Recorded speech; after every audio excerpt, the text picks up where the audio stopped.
Jesus embodies God's love and compassion.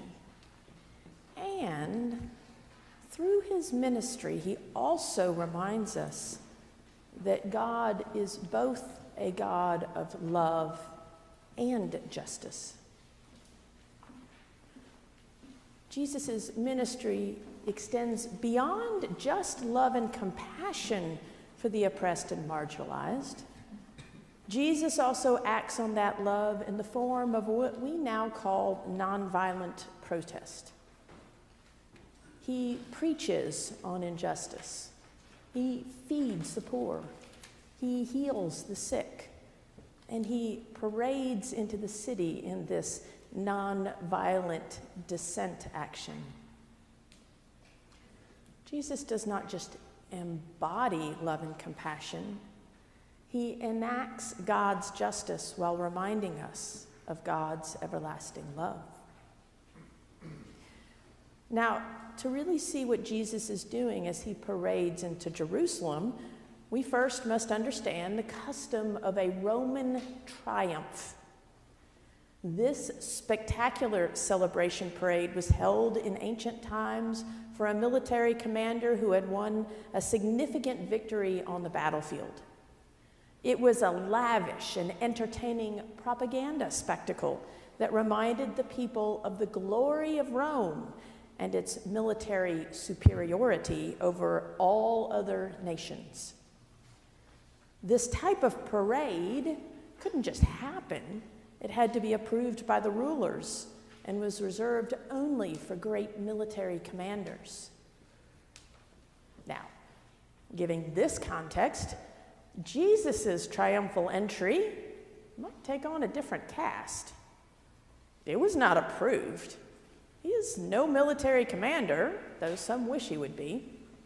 He rides a young colt or a donkey instead of a great stallion in what is almost a comical display. And instead of lavish robes, he sits on the frayed cloaks of his followers. It might be said, and it has by many, that Jesus is mocking the Romans. At the very least, it's impossible to ignore that this parade is a protest against the Romans.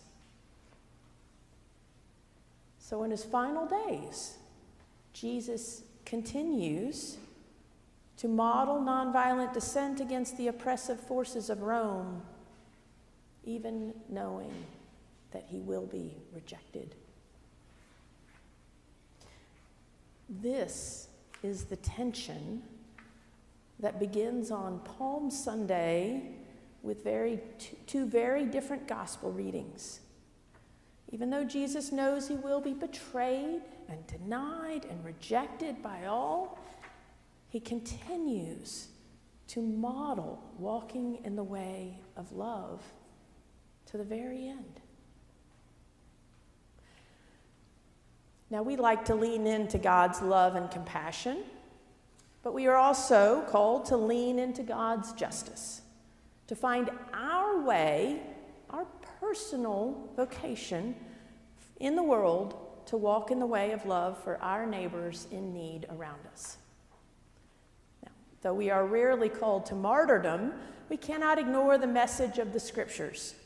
God emphasizes over and over that our covenant demands that we love God and love one another. The Torah, at the beginning of the Bible, reminds us to welcome the stranger and care for the orphaned and the widows. The prophets call for justice for the oppressed, lambasting the kings who enrich themselves at the cost of the poor.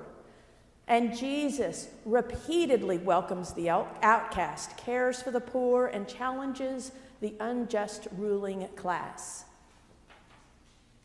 However, despite this call from the Scriptures, in our daily lives, we often find ourselves in a place of tension when considering how to live according to God's mission of love, mercy, and justice in our community. Despite our personal convictions, we may feel hesitant to speak out because it damages our personal relationships. We may fear judgment from peers or family if we buck the trend. We sometimes keep silent just to keep the peace.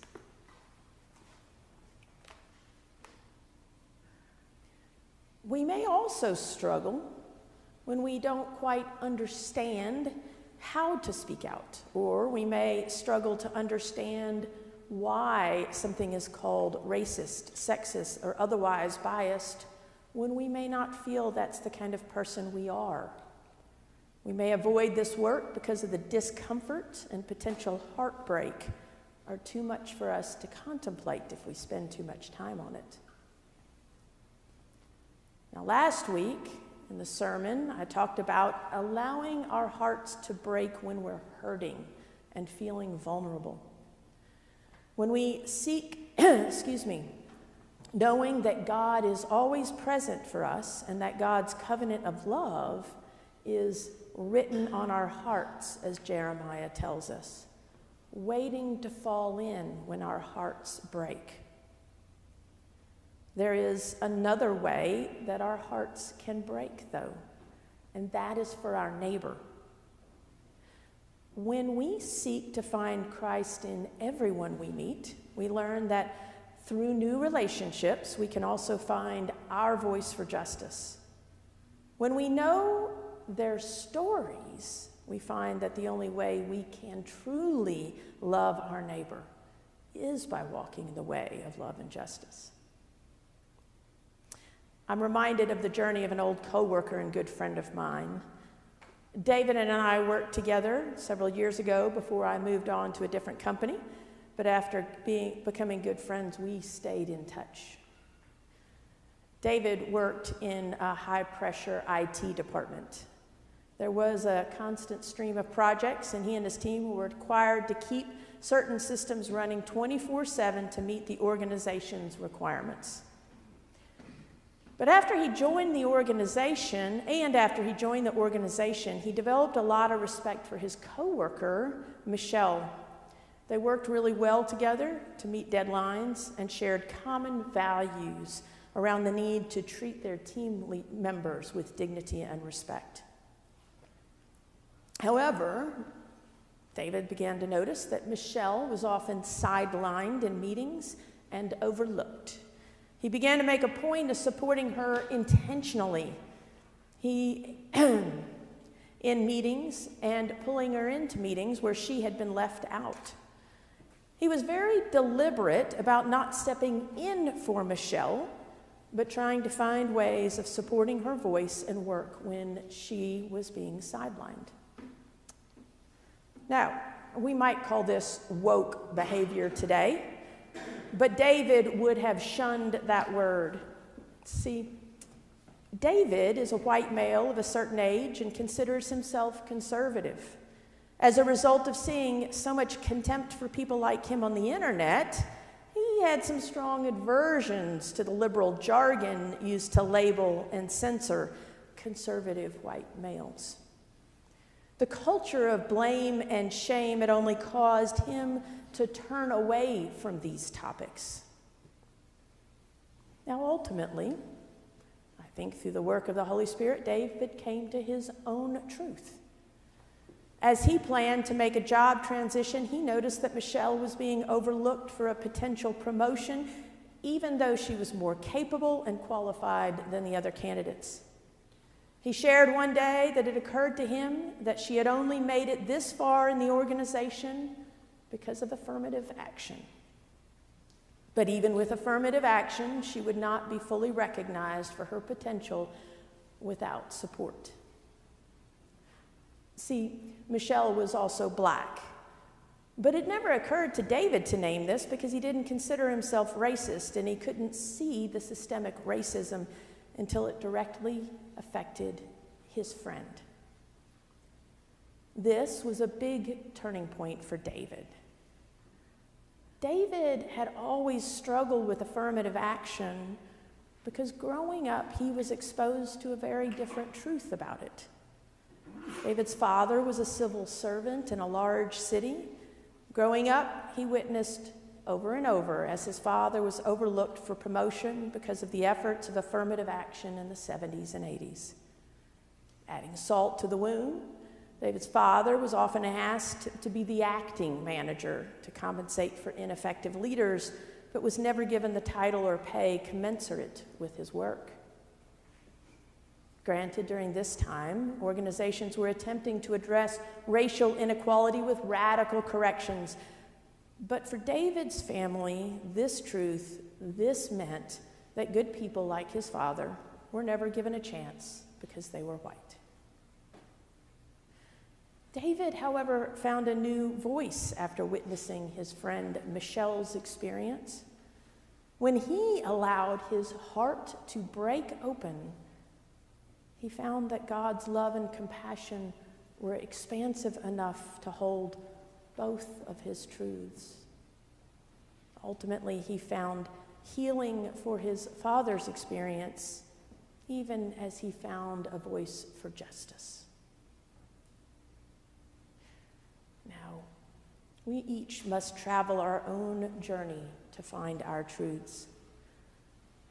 And Jesus' journey reminds us that to follow him, we must be willing to stay with the tension of discomfort and uncertainty.